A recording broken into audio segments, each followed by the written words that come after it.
feel very privileged because often in the blockchain ecosystem, we hear from people who like to talk about blockchain. And here on stage, we have people who actually build the tech behind all of these solutions. We have a lot of incredibly bright technologists. And so just to frame the overall conversation, I'd like to fast forward 10 years. What, in a perfect world, would interoperability look like when we talk about blockchains? And then we'll work back and say, how do we get there? But maybe we can start with you, Brian.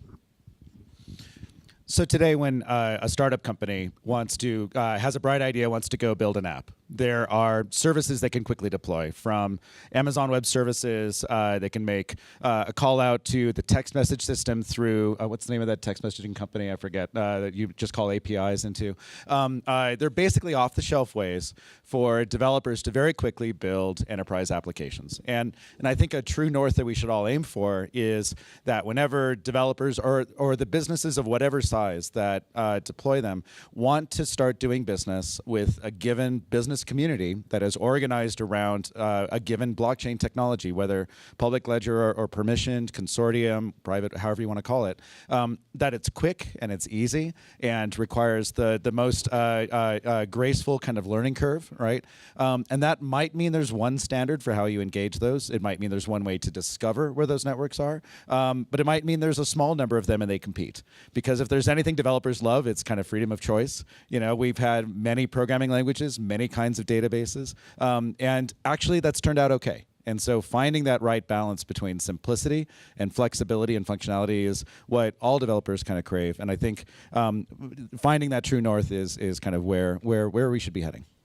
Actually, Brian, if I could ask one question of you. What you described initially is speed. Today, I was a developer early in my career.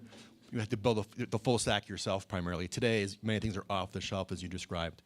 With speed, however, comes a trade-off on quality sometimes. So how do you kind of focus on quality in an open source manner? You mean speed of transactions? Oh, development. Yeah, development speed.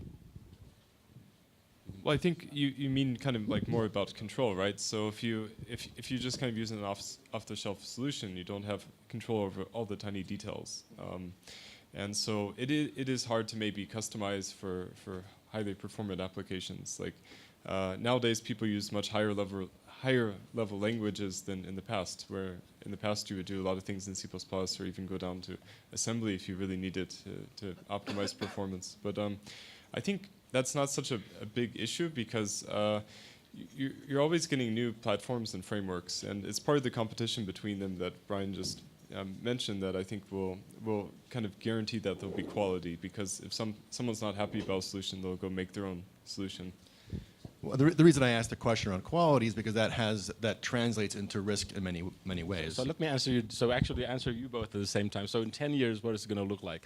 So I think given that with the assumption that we will have thousands of blockchains stitched together, in 10 years we will have different tiers of services over blockchain. At the topmost, you will have high assurance, high value transactions, right? That you know, failure is not an option because the value of transactions is tens of millions of dollars. You'd have mid-tier and you have like low-tier consumer. Okay, I'm buying a ticket for $20. Okay, I don't have to have millisecond response. I can wait. And so to answer your question, Raymond, from an insurance perspective, you will be tiering your services based on where your customer sits in that tiered market. Is it a high-end Goldman, or is it a small startup selling tickets for music such as True Tickets? So looking 10 years ahead, I think one way to understand blockchain or the impact that it will have, I see it as a continuation to the open source movement. If we think about the core system infrastructures that are being used today, all of them are open source. Databases, MSQL, programming languages, C, Java, operating systems, Android, Linux. But there's a limit on what you can do with open source today. You can open code the server, but you can't open source an instant of that server. And I think this is really the added value that blockchain will bring into the world going forward. And it's interesting to see that even the most centralized for-profit companies such as Google and Facebook have realized that for them to get strong integration into the ecosystem, it's worthwhile for them to open source some of their core technology. If you look at TensorFlow for Google, if you look at React Native for Facebook, and I think the same will happen with systems that have multiple parties. The core will have to be decentralized in order to keep that check and balances, in order to create synergies. If we take Google Play as an example, Google wanted to compete with Apple, which was the dominant force on the OS market, and they couldn't get the support of Samsung and all the other players if they wouldn't have open sourced the code of Android. But now they still have a lot of power. They can still kick apps out of the Google Play, and obviously we wish that to also be decentralized, and this is really where technology such as blockchain can be used to open source the instant of the server, of the operating system, and not just the code. So I think this is where it's going. Obviously, there will be a lot of closed code for businesses and different parties, but I think the core will be open in order to create that synergy. And I'll finish Raymond's question. I did remember the name of the company was Twilio, right? Because Twilio simplified and optimized the whole process of writing an app that would send SMS messages, right? Abstracted that all away from all the complexity underneath. And likewise, there'll be similar services. I mean, Orbs is a service. There's a company called BlockDemon, which is kind of aiming to be the Heroku of blockchain as a service providers, right? And obviously, all the clouds now have blockchain as a service kind of offering. So I think this 10-year picture is there's these off-the-shelf services that are easy to understand the pricing model, easy for even average developers. I would hope even developers at the level of people who write spreadsheets, right? You know, like the business developer type, to engage, to be able to connect transactions over, weave these things together, and find that right balance. And the quality will come from the service providers underneath who are able to ride that kind of complexity curve and make it easier for their customers and meet whatever the quality criteria required by the market. So Makoto, if you can quickly say what is your perfect vision 10 years from now, and then Raymond, then we're going to move on. Okay, so my vision is actually, I agree with what everyone said about the infrastructure, so I'll just leave that. I'll focus more on the user interface, and I think everything will just be transparent to a user. So if you scan a QR code, for instance, the asset that you send will automatically be converted and sent to the system that can process this for the merchant. And the user doesn't have to worry, oh, is this a Litecoin or Bitcoin or whatever transaction.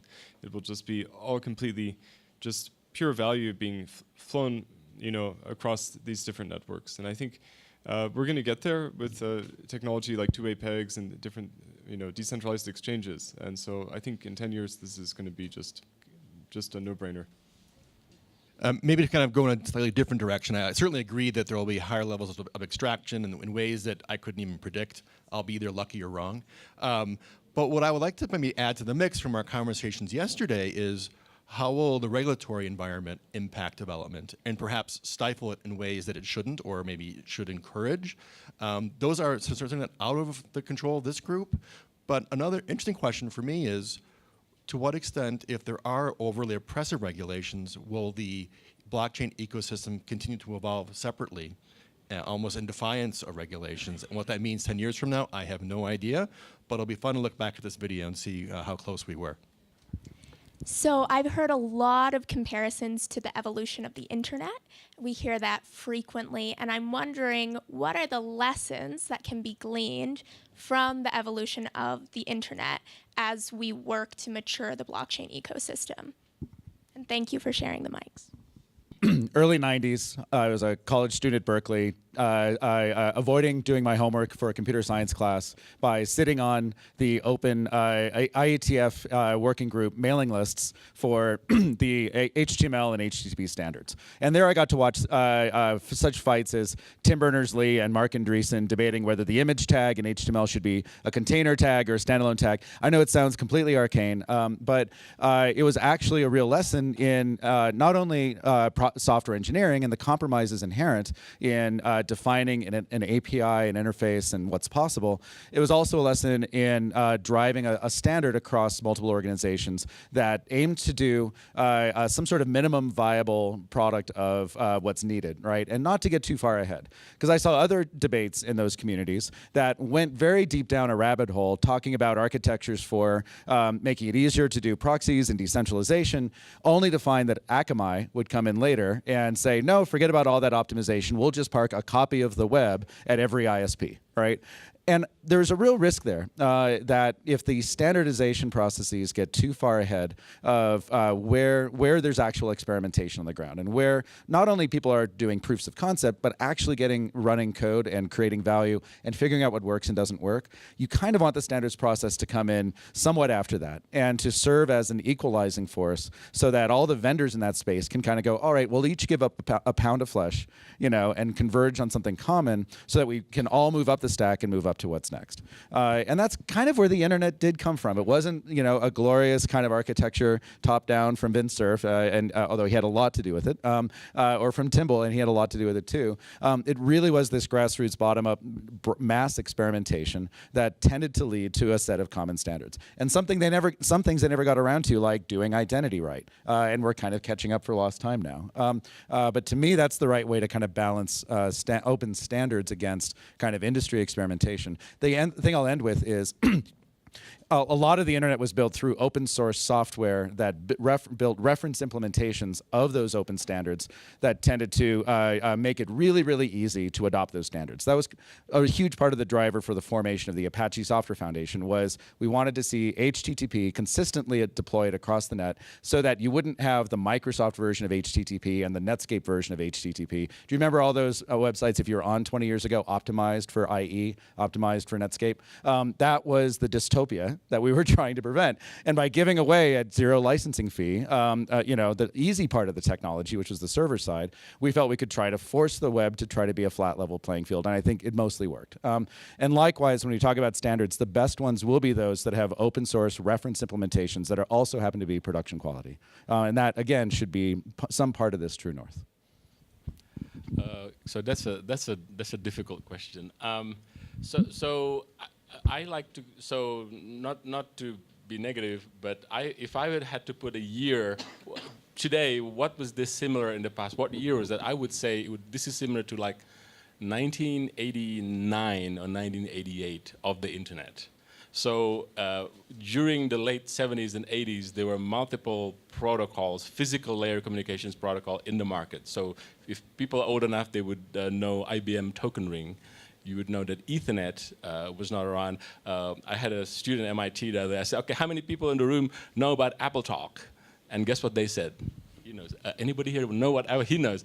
Is that a new app? No, that's Apple trying to make their own proprietary networking protocol when they could have just as easily sort of put Ethernet, right? This is so Apple, you know, did try it, but after a while, what would happen was that infrastructure services became commoditized, and we're going to see this as well in blockchain. So that IP transport connectivity is going to be cheap. It has to be cheap. Ethernet has to be cheap, and the reason why Ethernet, which is actually a lower performance, you know, design than Token Ring, why it won was because the CEO of 3Com, whose name I'm blanking out on, an MIT guy, he just went around and said, you know, no, I'll come to you. See, I need more espressos. So he just made it so cheap that everybody said, look, instead of paying for a $4,000 network card, which is shocking because you can buy one for $5 today, you know, we'll just make it so cheap. So we will go through this process of just weeding out systems. The market will decide, is what I'm saying, right? That's the first lesson. The second lesson, I was scratching my head yesterday. Do we have any critical applications for blockchain today? Can you give me an example where if we did not have a blockchain, something in the world will stop? Now, I want to roll back. The reason why we have the internet was that in the 60s, you had the Cold War. And DARPA, again, US Defense Department, said we needed a different network. We needed different network design so that when our military comms gets nuked by the Russians, we have an alternative architecture. Could we use the public network? right? So that was the critical application. I don't see this today. You know, like if I want to buy and sell stuff, I just go on E-Trade. The NASDAQ is mirrored. If somebody nukes NASDAQ, that's fine. The thing's still going to go on. But you know, that's what I was like struggling yesterday. We don't have a critical application for blockchain yet that will drive the development of all the different layers and make people meet in standards body and after they have, you know, beat ups at the IETF microphone, they go home, you know, at least agreeing on some fundamental principles of the design, for example. So anyway, that's my answer. Sorry. So I think the innovation behind the internet was the ability to transfer information and data peer-to-peer in a global manner and completely decentralized way. And I think the comparison to blockchain is to add the ability to transfer value in a peer-to-peer global decentralized manner. And I think that will have a huge impact on the business world. If I take an example, for example, Turkish Airlines, today they have a loyalty point system that they put a lot of money and efforts into. And what is loyalty points? Essentially, it's just points within their own database. They need to secure it. The blockchain can do that very well. But the real hard part is to create value behind these points, which are worthless. It's just on the database. So they need to do business development with other airlines, with restaurants, with other businesses in order to create value around it. So today, all of the businesses in the world are acting in silos and need to put a lot of effort in order to create the synergies between them. And I think what ERC20 is a new standard of tokenization of how you can transfer value between companies, between businesses. And I think now the movement towards security tokens and the ability to tokenize real assets is where blockchain will have a great impact in creating a value layer that can be used very efficiently across businesses over the internet. So I'm too young to really comment intelligibly about the evolution of the internet, but so I'll just comment. So I'll just talk a little bit about Thomas's how he concluded, saying that basically we don't have a killer use case for blockchain, raison d'être for blockchain, and I think that one of the major use cases that I think makes sense is one of the use cases that we're targeting with D3. So D3 was actually, it evolved out of an internal project at Moscow Exchange Group's CSD, the National Settlement Depository of Russia. They started doing different blockchain POCs several years ago, I think 3 or 4 years ago, or maybe even more. And out of that, they kind of figured out that the only use case that really makes sense for custodian to use blockchain, and at least at the beginning for business, is to create this, kind of global digital asset layer that has 2 properties. 1, it can't be censored by any one nation, and 2, if there's a war or any kind of thing like a nuclear attack, you don't lose your assets. So in many countries, if the government collapses or there's a war and they lose the CSD, everyone who had all the assets, now doesn't have the assets. They don't, all the digital, even if it's digitized, all the share records and registries are gone. And this happened, I think there's something that happened similarly to this in Ukraine, and I don't know all the details, but a lot of people lost some assets related to that, or they got locked up. So with D3, the idea is that you create this global kind of a digital asset commons that no single country controls and that everyone can kind of join. And what you do is you can move assets from other blockchains into D3, and then you can move assets from D3 into other blockchains using, it's just a two-way peg mechanism. It's nothing technologically very difficult. And in the future, I can kind of imagine several different platforms like this that all have a bridge together, and you can move an asset from one stock exchange to another, and everyone is just happy, because even if one stock exchange disappears, everyone still has this, federated record of where the assets are and who had what. So I think that's, people are starting to get hints at what the killer use case is, but I think that, it will take a little bit of time. So maybe it's still the 1980s. I don't know.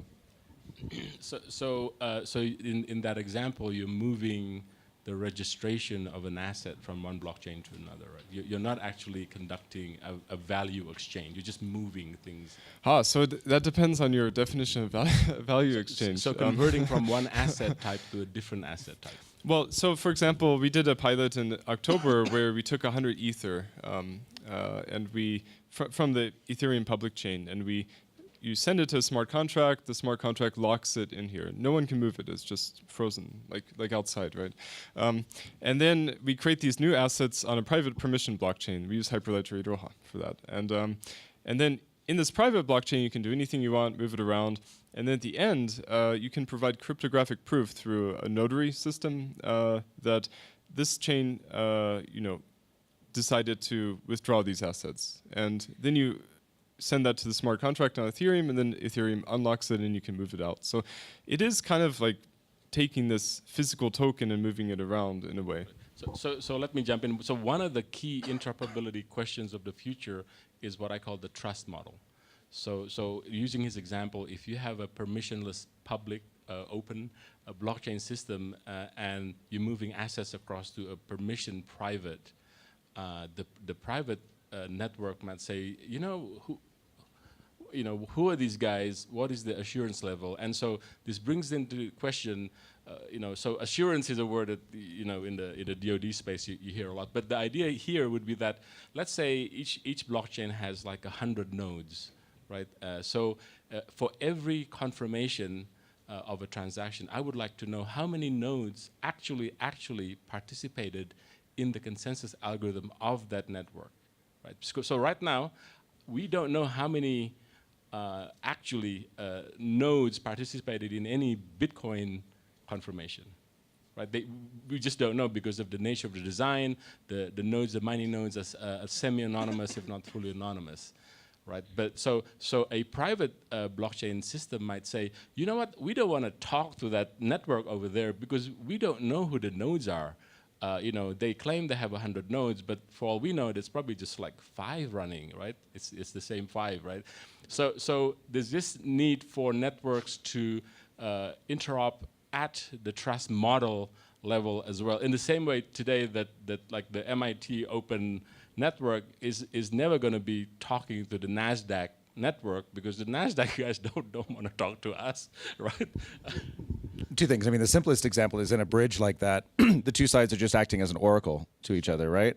And the second thing is if you have a Bitcoin client and you're talking to a Bitcoin node that claims to be a full node and it's lying to you, you don't really know unless you're able to talk to other Bitcoin nodes, compare hashes, which I don't know if the standard wallets go that far. I kind of hope they do. They don't.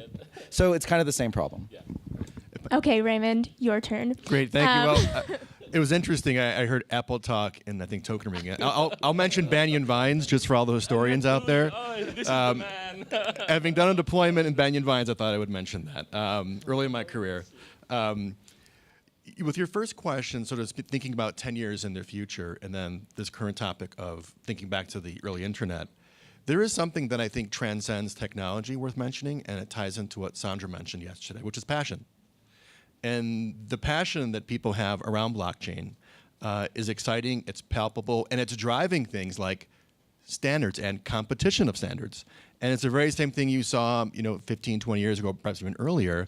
And that to me is also very common. And so when I think about how standards will evolve going forward, and I think in the 10-year going forward picture, they'll be critical. And from my own perspective with BlockRe, they'll be very important for insurance, that they're open sourced and people can understand what is the standard or potentially, I don't say best practice, but how should private keys be managed?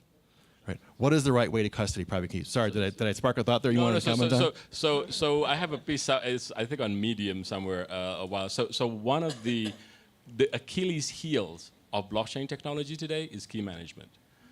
Okay. So because my private key is cash. If I lose my private key, I can't go to the bank and say, hey, you know what? I burnt my $20 bill, and can you issue me with a new one, right? And so for Raymond in the insurance sector, he's going to go in to your outfit and say, like, how are you keeping secure your private key? Because if you lose your private key, you're going to lose your funds, and that's going to affect how we're going to rate the insurance for next year, right? So it's like, sorry, Raymond, I just burnt my car. to the ground. And you're going to ask, like, how is that possible, right? Yeah, so I think this question of standards is a perennial theme in so many conversations, and they're going to be absolutely essential, but what do they actually look like, or what should they look like, and are we ready for them? In the same vein, what type of a body should be crafting and mandating them? So Darwin is the ultimate reducer in all this, right? Like there'll be standards that win and standards that don't get the adoption and maybe even peter out. In the past, in previous kind of iterations, when you had Gopher versus HTTP or FTP versus, I mean, you used to be able to say, all right, we've got two technical communities, either with largely overlapping interests. Let's see if we can find a merger of those common interests, right? Or you go out into the market and compete. That's great. And when you try to do a merger, I mean, that's really the ideal, when you can really try to bring all the best ideas and talent and just, come up with something hopefully not too Frankensteinian, but something that actually meets a common enough need, builds a big enough market. There's a lot of sensitivities to that. Some of those are ego-driven, right? It's your protocol versus mine, your name on it versus mine, right? Sometimes it's about businesses that have made an investment in one versus the other.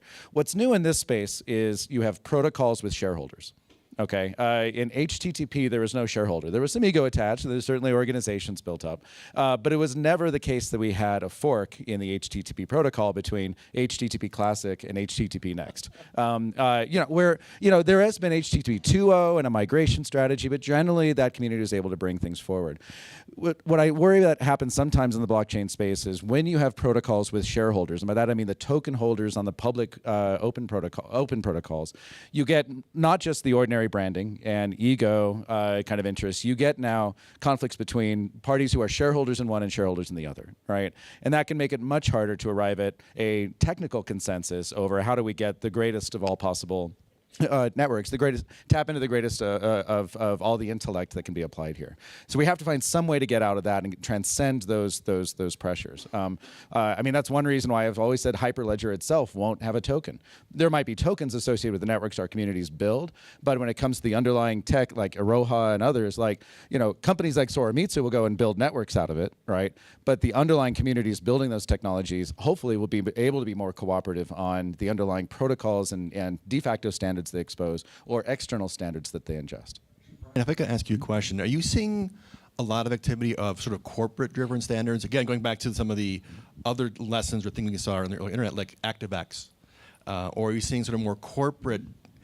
Are you seeing a push towards sort of corporations owning certain very core, critical portions of blockchain operations, or perhaps not? Well, there's a lot of pre-existing standards that are domain-specific. So in shipping, there's something called the DBE core, which is a standard for representing everything from bills of ladling to letters of credit that is used somewhat as well, in fact, there's a non-profit consortium just to define that standard. It's comprised of the shipping companies. I don't even know what the terms are to join that consortium. I do know that they publish their specs publicly, right? Many other industries have these data format standards that are actually rather easy to transpose as digital assets, right? I think we'll see a lot of existing standards efforts that exist at that business level get reflected into underlying ERC20 token formats or underlying smart contract systems using the same terminology so that it's easier for those industries to adopt. On the ground level, certainly there's rivalry even within Hyperledger between Iroha and Sawtooth and Fabric, and it's kind of fun to get the creative and competitive juices flowing. But a lot of common interest too. How do we all deploy on Kubernetes? How might we all talk the Interledger protocol, for example?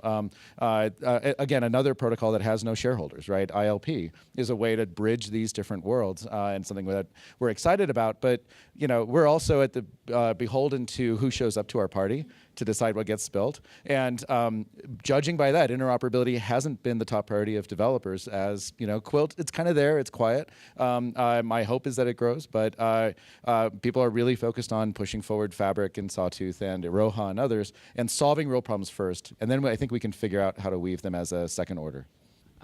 Just going back to something Thomas said in the previous question regarding where can we actually see the impact or how blockchain is used today, I see it in two levels. One, I do think there's already a huge impact if you think that blockchain enabled us to create a digital scarcity. I think, again, Bitcoin, Ethereum, some of the other assets are a great example of a new asset class, and some wealth is being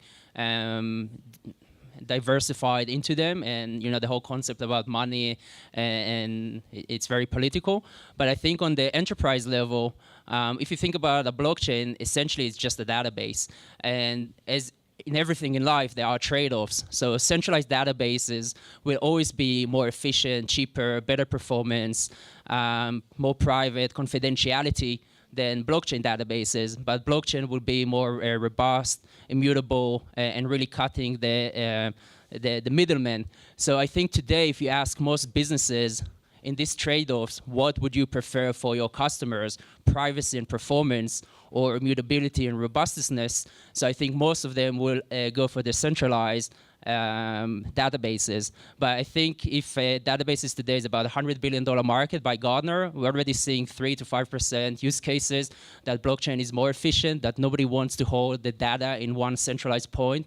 And today we do trust the government, we trust the financial institutions, we trust the big corporates. But I think as the technology will mature, creating those check and balances will be essential and innovative.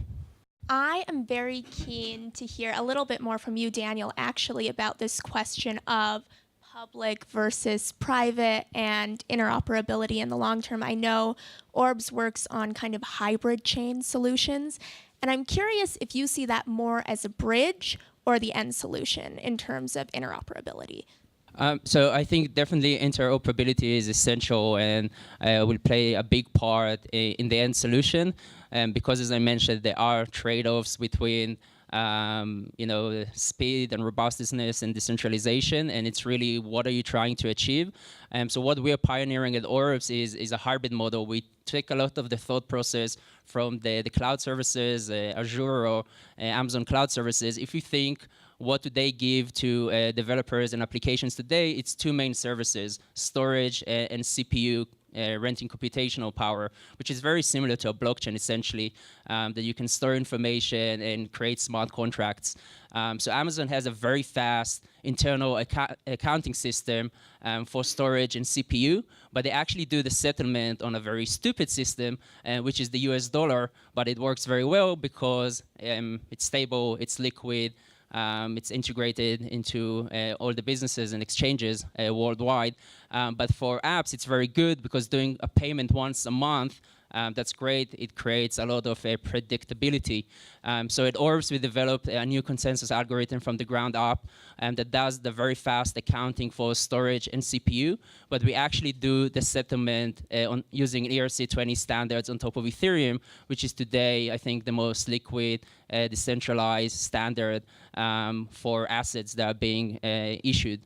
So I think that interoperability and using the best of the two worlds will really will drive the best result for app developers and businesses. And Makoto, you spoke a little bit about D3, but I'm wondering where is that in terms of development? Can we use it? Can anybody use it?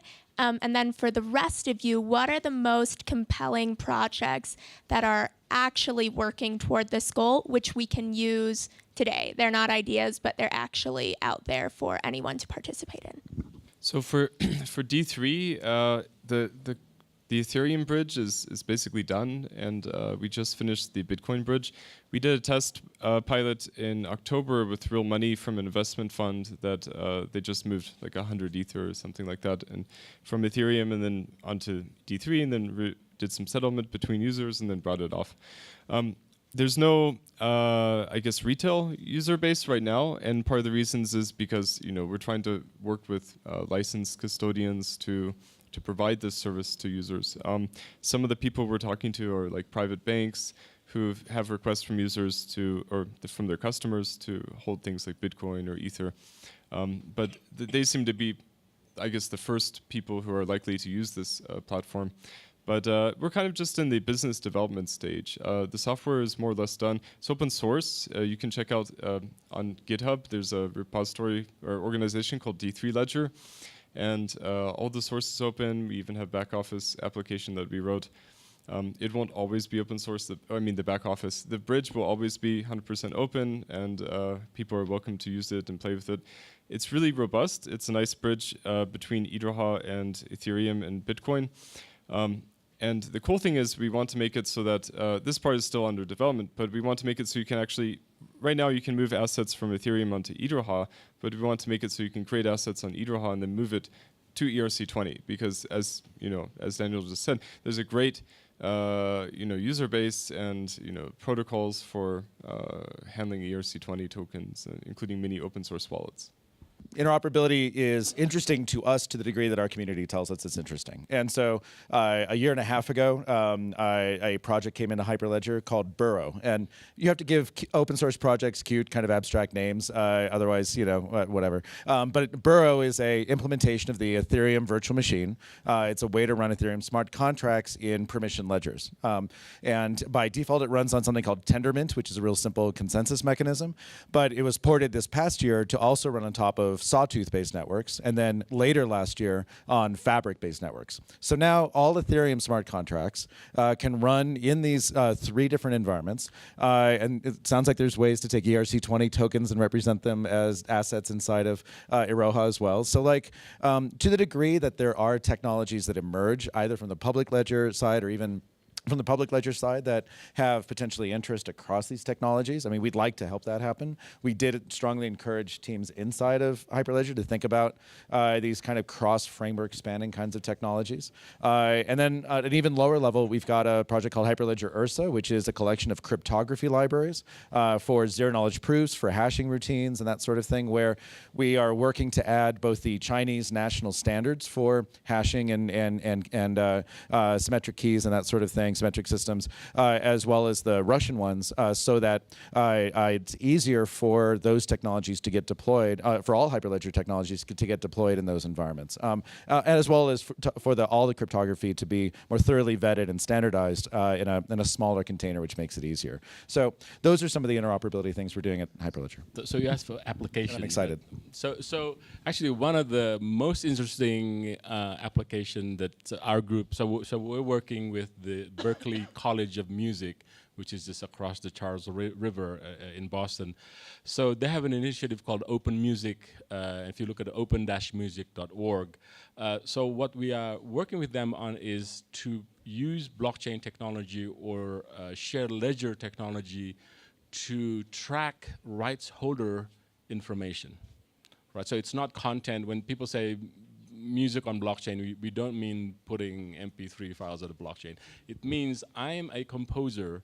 I've just write a new music, and I want to make that known. I want to register the ownership as a composer of that piece of music on a blockchain somewhere, so that if a performer somewhere in Europe says, "Hey, this is pretty cool. I want to play this piece of music in my band," that musician can go directly to the composer, right? And if there was a smart contract that was already there saying, the composer just says, okay, it's gonna cost you $1 to play this music over a year.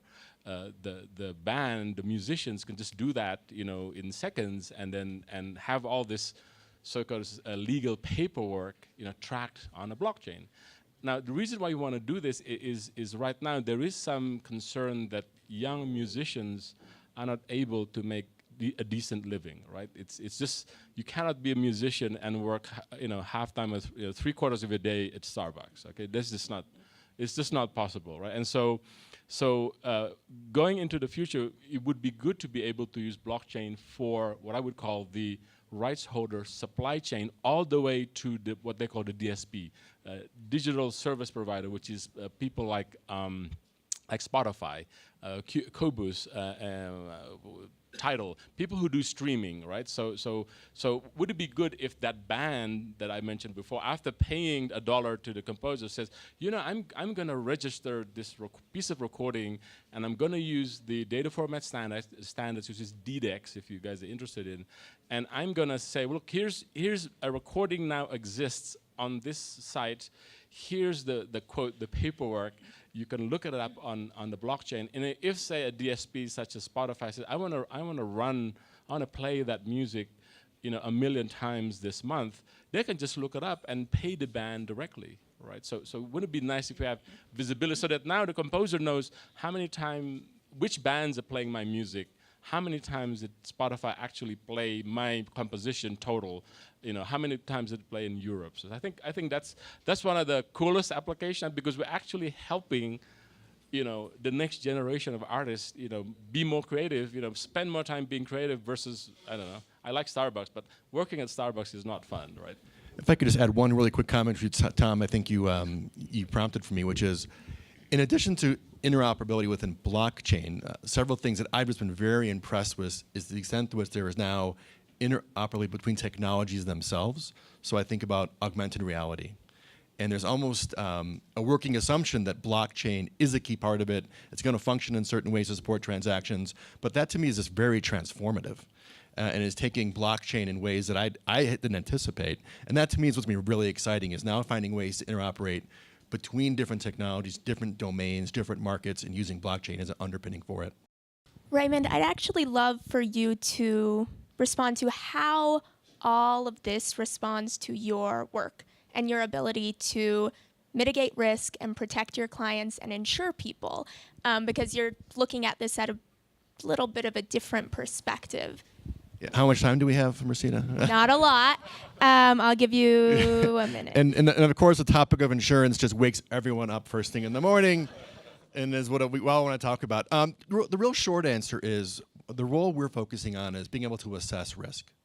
And it's very important because there aren't a lot of standards right now in this industry.